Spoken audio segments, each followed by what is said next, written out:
Zikir dua ini, jahri dengan siri, itu tidak bisa membedah, melepaskan belenggunya nafsu, nggak bisa. Mengapa?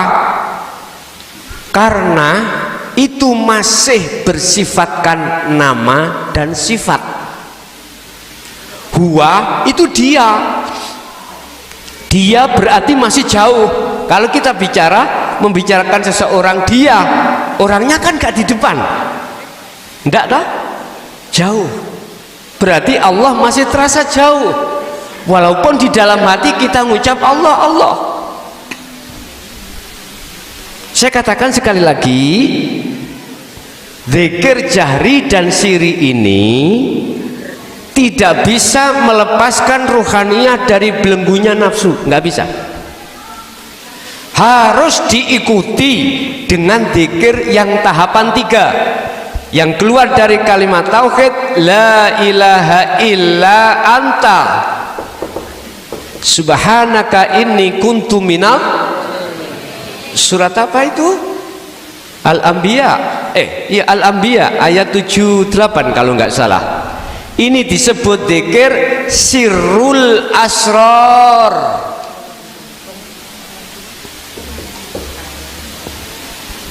Atau disebut zikir hakiki, di dalam hikam disebut zikir hakiki. Kalau di dalam Al-Qur'anul Qadim, bukan Al-Karim, Al-Qur'anul Qadim itu sirul asrar. Di dalamnya sirul asrar ada 3 pintu, ya. Apa sih zikir sirul asrar itu atau zikir hakiki? Zikir yang sudah tidak terucap baik secara lafaz, nama, sudah tidak, diem. Tadi saya katakan, jenengan ketika takbiratul ihram, hati merasakan, meyakini bisanya bertakbiratul ihram itu semata-mata karena Allah. Loh, jadi gak ngucap, meyakini, merasakan, itulah maksud sirul asrar. Di dalam sini ada 3 pintu yang jenengan alami nanti. Su'aul basyirah, wa ainul basyirah, wa hakul basyirah. Apa? Merasakan. Kalau rasa ini sudah benar, iman sudah benar, betul-betul hanifan, maka ainul basyirah, melihat, bertemu Allah. Yang Allah kan di dalam dirimu, wa nahnu aqrabu ilaihi min hablil warid. Kata Allah, aku ini lebih dekat dari urat nadimu. Nah, itulah ruhaniyah nanti akan masuk dalam zona atau alam di mana disebut alam musyahadah. Ruhaniyah akan bertemu Allah, melihat. Pos yang ketiga, hakul basyirah, menyatakan, bahasa menyatakan sudah tidak ada lagi di dalam hati panjenengan kecuali hanyalah Allah. Diri jenengan ya sudah tidak ada, sudah fana. Jadi untuk membebaskan belenggunya nafsu, jenengan wajib melaksanakan zikir sirul asrar. Apabila zikir ini didorong dengan zikir sir, nggak masalah, silahkan. Yang terpenting sirul asrar jangan sampai terputus. Surat Al-Baqarah ayat 256 tentang zikir sirul asrar. Wa man kana yarju liqa'a rabbi falyamal amalan sholihan. Mohon maaf, wa may yakfur bitaghuti wa yu'min billah faqad istamsaka bil urwatil wuthqa lam fisama laha. Jangan kau lepas tali Allah itu. Kalau tali Allah kau lepas seperti ini, hable ruh pada Allah adalah sirul asrar, dzikir. Nek iki lepas, yo hati kita akan mati. hati kita tidak akan pernah bisa beriman pada Allah. Lalai kita hati kita. Jadi untuk melepaskan belenggunya nafsu, kita harus berzikir. Zikir yang kumaksud sirul asrar. Boleh sir atau jahri, tapi harus disertai sirul asrar. Wajib. Kalau tidak, jenengan gitu as zikir, tapi nggak bisa tembus, nggak bisa. Karena sirul asrar sebagai kunci untuk kewusulan bertemu Allah. Selain itu tidak ada, hanya itu miftahul jannah la ilaha il nafi isbat. Nafi isbat meniadakan hati iman selain Allah, setelah itu beriman pada Allah. Wa may yakfur bitaghut, barang siapa yang meninggalkan iman selain Allah, wa yu'min billah, maka imannya sudah benar hanya pada Allah. Ini caranya sampean, berarti jenengan setiap saat dan waktu ati kudu eling nang Gusti.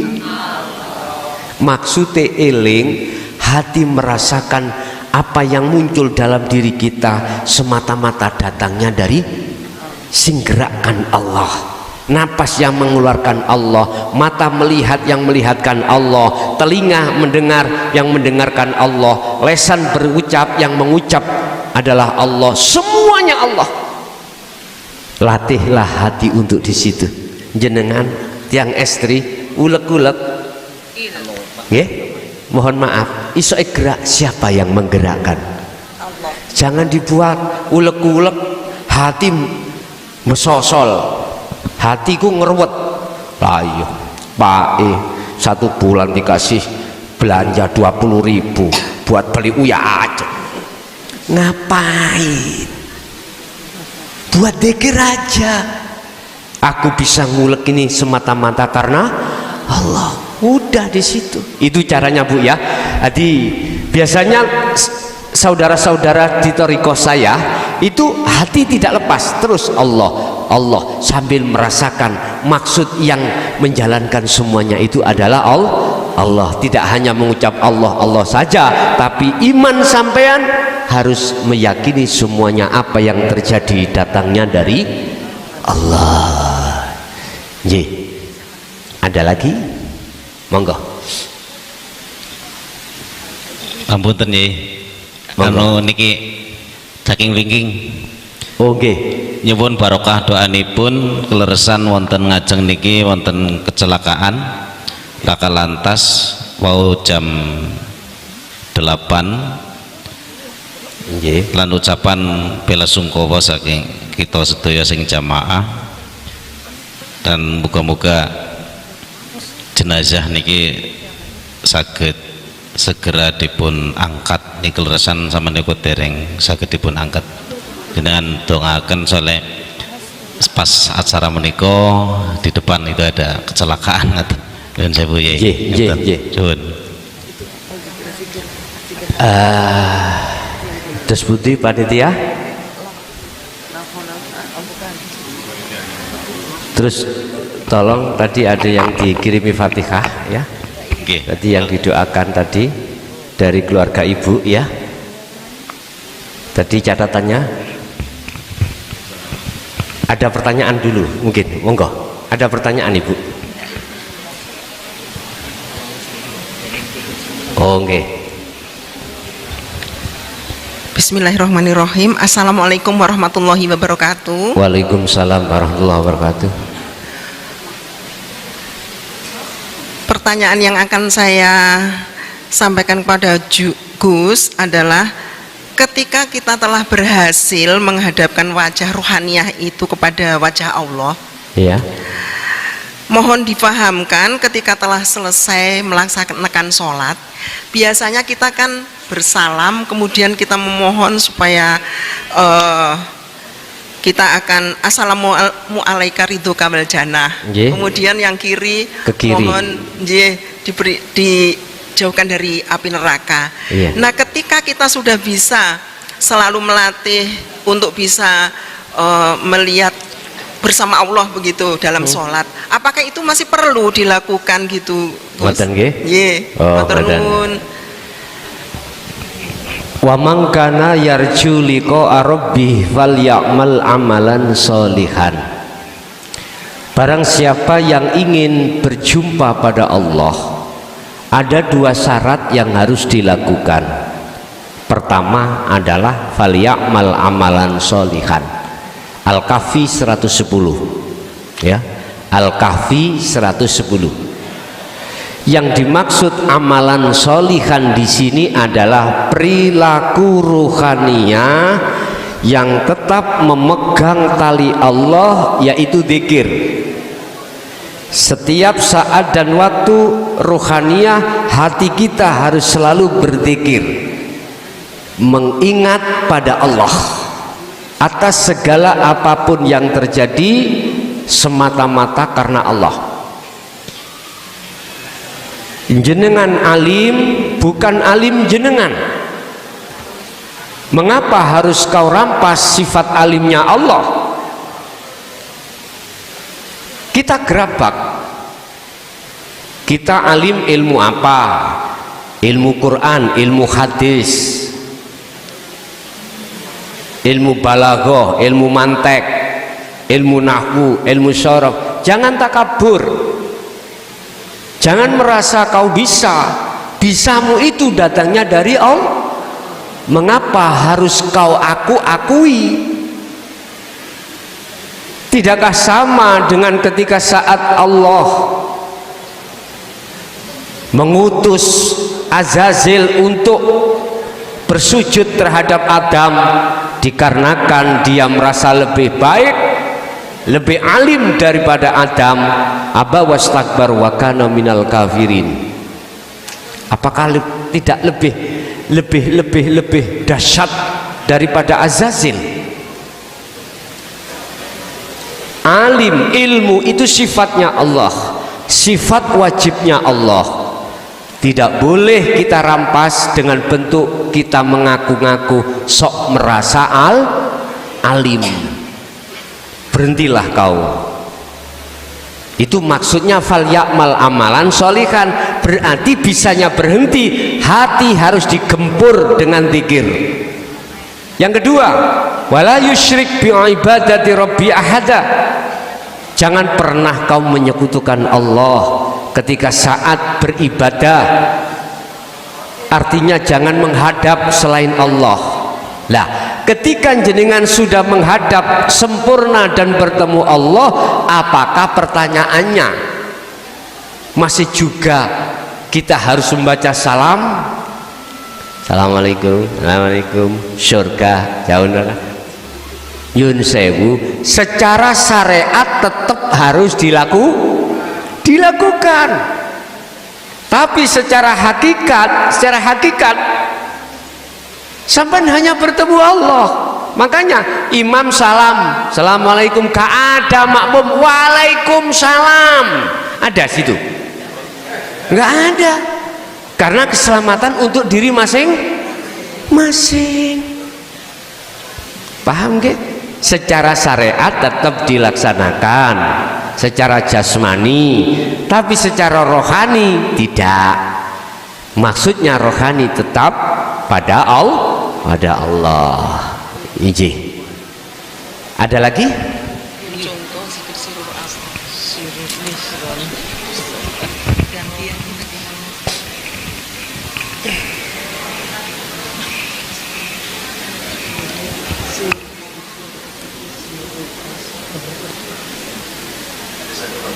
Monggo, ada satu lagi. Satu kali lagi Pak nggih? Oke.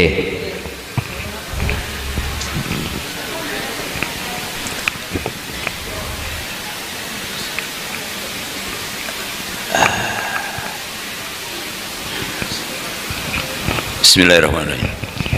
Saya sesungguhnya bukan pertanyaan, tapi lebih kepada pandangan yang saya lihat yang terjadi di masyarakat, khususnya masyarakat muslim. Iya. Jadi saya merasakan sepertinya belajar marifat itu seperti aneh gitu. Aneh, ya. Itu yang saya merasakan. Bahkan orang seolah-olah wah itu apa itu, terlalu dalam. betul. Itu yang, nah kan para kiai, para ustadz kan sebenarnya sudah belajar, Betul. ya kan, tapi masyarakat kok ini apa, barang apa ini, kan gitu. Alhamdulillah saya sedikit-sedikit dapat pengertian, pemahaman sedangkan, tapi lumayan gitu. Jadi makanya sangat serius mendengarkan itu. Tapi kalau yang enggak, ngapain ribet itu kan. Iya. Mohon penjelasan, terima kasih. Memang Pak, mengapa ajaran Rasulullah di jalur dinul haq ini dianggapnya sesuatu yang aneh ya, terlalu ke dalam, karena memang jarang, bahkan tidak pernah disampaikan. Persoalannya hanya di situ. Kita punya anak, sejak kecil kita kasih makan hanya susu, tidak kita kenalkan makanan yang lain, sampai umur 3 tahun tetap kasih susu. Coba kita kasih yang lain, aneh enggak? Aneh bagi si anak. Makanya ajaran ini biar dikenal dan tidak dikatakan aneh, lambat laun sedikit demi sedikit harus disampaikan. Memang awalnya seperti itu. Alasannya aneh itu mungkin pertama karena memang jarang-jarang, bahkan tidak pernah kita dengar. Yang kedua, para kiai, para ustadz yang masih dihukum syariat itu menganggapnya itu sesuatu yang tidak mungkin. Kalau tidak duriyah Rasul nggak bisa, kalau tidak nasab wali nggak bisa lah gitu toh. Mohon maaf, selama 53 tahun saya buka di dalam Al-Quran tentang kekasih Allah, tentang untuk bertemu Allah, itu nggak ada sama sekali yang menjelaskan harus ada ikatan dengan nasab, ikatan dengan duriyah, harus keturunannya wali, enggak. Di situ hanya berkata abdun, kalau tidak abdun man berarti nakiroh umum. Abdun itu hamba, man itu barang siapa yang digendaki, yahdillahi mayyasha, memakai bahasa man, tidak ada unsur nasab atau duriyah atau barang siapa yang digendaki Allah sampai, mesti sampai. Terus siapa tanda-tandanya yang dikehendaki itu?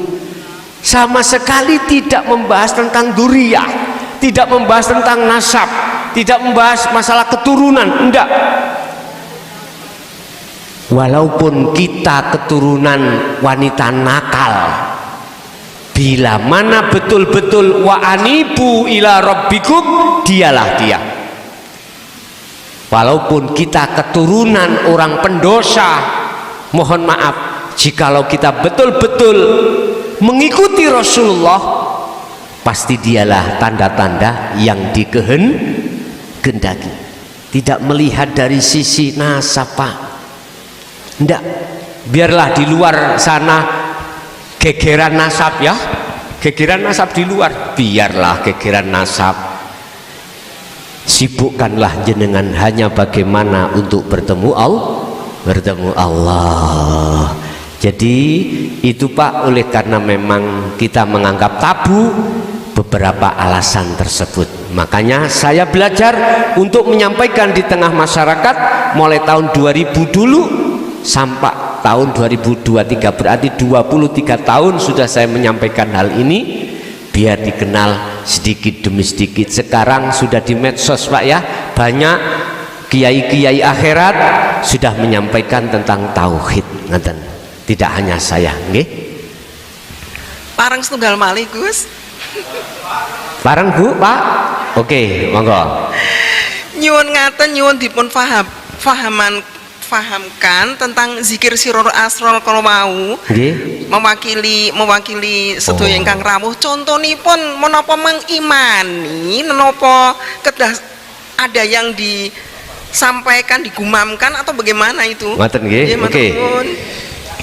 Di Di dalam Sirul Asrar ada 3 pintu. Pintu pertama disebut Su'aul Basyirah, yaitu merasa. Rasa itu adalah iman. Yang kedua adalah Ainul Basyirah. Ainul Basyirah itu bertemu atau melihat. Ketiga adalah Hakul Basyirah, menyatakan. Oke, kita bahas satu persatu. Disebut Sirul Asrar secara lugot. Di dalam rahasia ada beberapa rahasia lagi. Jenengan melihat udara itu sudah rahasia, tapi di dalam udara ada yang lebih rahasia lagi. Itulah Allah Subhanahu. Oke, hati kita harus masuk di pos pertama dulu, Ainul Basyirah. Maksudnya merasa. Apa sih merasa? Meyakini bahwasanya munculnya ISIS, bukan ISIS itu loh ya, dingin nile. Kita tidak boleh melihat anginnya, tapi hati kita harus beriman hanyalah Allah. Walaupun kita belum bertemu, kita masih mengimani semuanya karena Allah. Itu maksudnya Su'aul Basyirah atau merasa. Itu dilakukan tidak hanya di dalam gerakan sholat saja, tetapi di luar aktivitas sholat harus dilakukan. Wadhkur isma rabbika bukratan wa asila. Pagi sampai sore Rasulullah beraktivitas apapun, hatinya itu berzikir. Paham ya? Udah. Ketika kita sudah mengasah rasa atau iman, nanti Allah yang memberikan biji, nilai sendiri. Sudah dianggap cukup oleh Allah, ruhaniyah sampean merasakan mengimani terhadap Allah, maka dipindah terhadap Ainul Basyirah. Apa? Melihat, berarti bertemu. Syaratnya bertemu, la yarawna li anfusihim syai'an. Pertama, jenengan iki fana, jenengan merasa sudah tidak ada, jenengan sudah tidak merasa yang melakukan. La yarawna li anfusihim syai'an. Apapun yang terjadi pada diri jenengan, jenengan sudah tidak merasa jenengan yang melakukan. Bal yusyahiduna annal fa'ila huwallahu ta'ala. Justru di dalam hati sampai muncul menetapkan Hakul Basyirah, keakuan Allah yang melakukan, bukan keakuan kita sebagai manusia. Itulah yang disebut nafi isbat, sudah menghilangkan selain Allah dalam hati jenengan, kemudian muncul keakuannya Allah. Lah, itu masuk di dalam zikir yang nomor 4 nanti di dalam surah Al-Anbiya ayat 25 tentang la ilaha illa ana. Kalau anta itu kan dekat, anta kamu dekat.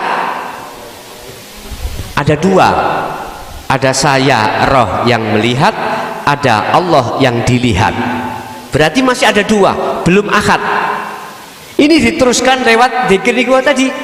Setelah sampai pada Hakul Basyirah, melihat, menyatakan, maka di situ akan muncul zikir di dalam hati sampai tingkat yang nomor 4, la ilaha illa ana Muhammad wa ma arsalna min qablika mir rasulin illa nuhi ilaihi annahu la ilaha illa ana fa'budun. Sudah enggak bahas Allah huwa anta, tapi ana itu saya, tapi saya bukan saya makhluk.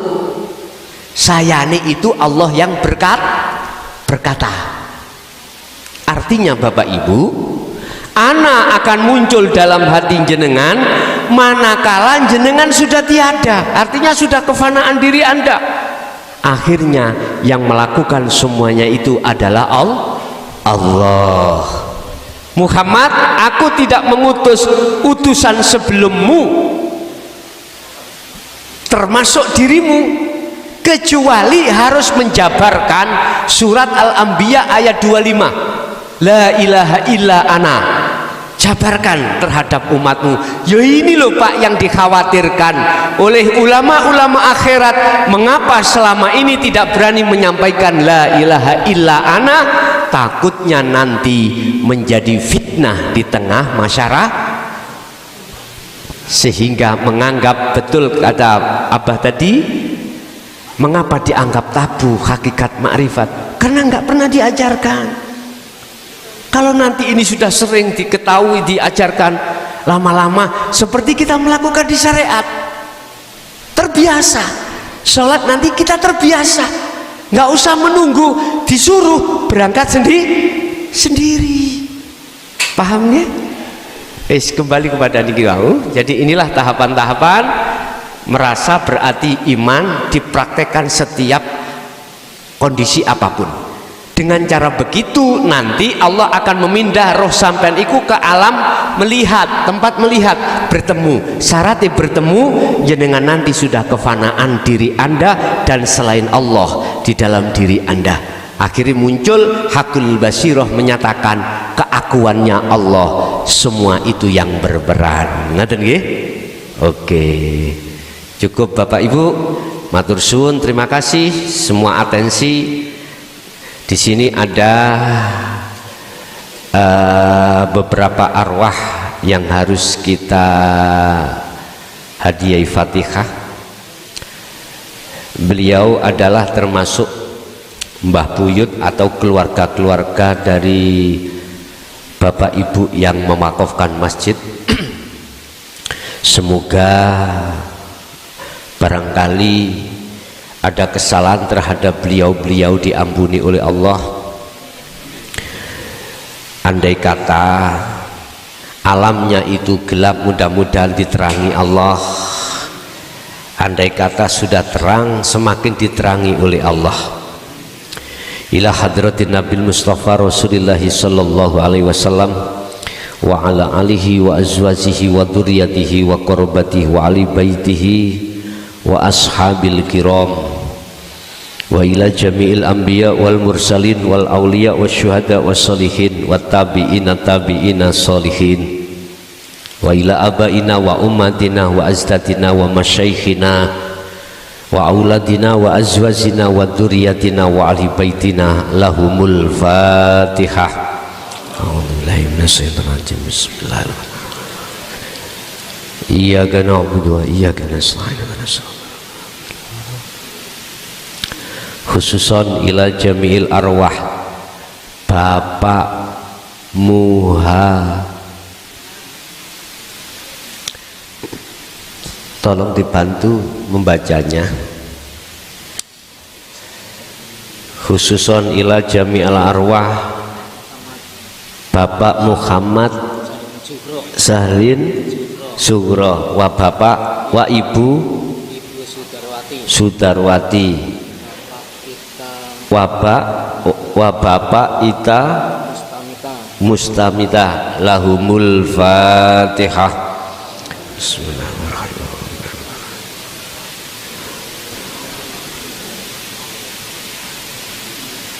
Wa khususon ila jami'il arwah Ibu Neni wa Bapak Karto Kasidi wa Ibu Kamisem wa Bapak Mukri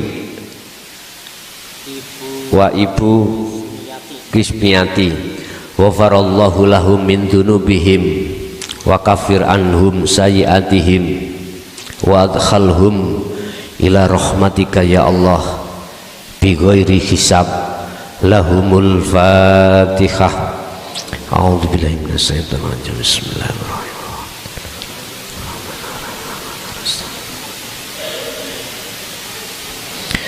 Allahumma shalli wa sallim ala sayyidina Muhammad wa ala ali sayyidina Muhammad. Alhamdulillahi rabbil alamin. Allahumma sallimna wal muslimin min afatid dunya wa adzabil akhirah. Allahumma ja'alna auladana wa dzurriyyatina wa ahli baitina min ahli syuhudika ya Allah, wa min ahli ta'atika wa dzikrika wa ma'rifatika ya Allah. Ya Rahman ya Rahim ya Fattahu ya Alim, iftah lana bifutuhil alifin wa ilaihim, nawwir qulubana binuri hidayatika wa ma'unatika wa rahmatika wa syafaatika wa ma'rifatika, khususon ila jamil arwah al-madhkur.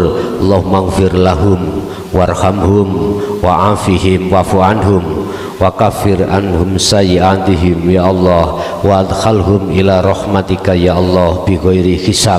Yassir lana ya Allah, yassir lana fi kulli umuri wa afina fid dini wad dunya wal akhirah.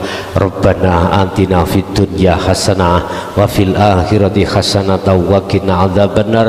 Wa sallallahu ala sayyidina Muhammad walhamdulillahi rabbil alamin. Lahumul Fatihah. Bismillahirrahmanirrahim.